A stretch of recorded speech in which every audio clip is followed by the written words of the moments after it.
దొండకాయలతో పచ్చడి, వేపుడు, కూర అని చాలా రకాలు చేసి ఉంటారు. అయితే ఈ దొండకాయ ఉల్లికారం రైస్ ఎప్పుడైనా ట్రై చేశారా? అయితే రండి వెంటనే చేసేసుకుందాం.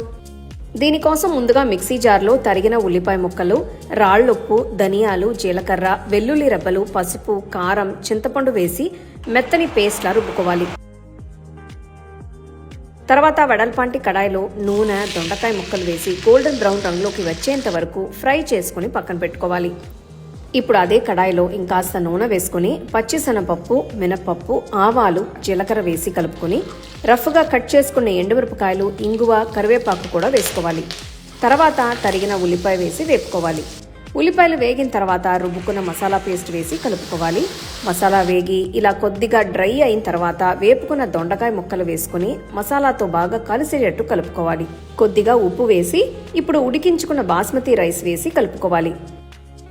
ఫైనల్గా కొద్దిగా నెయ్యి, తరిగిన కొత్తిమీర వేసుకుంటే చాలా టేస్టీ అండ్ సింపుల్ అయిన దొండకాయ ఉల్లికారం అన్నం రెడీ. చేసిన వెంటనే బాగా వేడివేడిగా తింటే అబ్బా అదిరింది.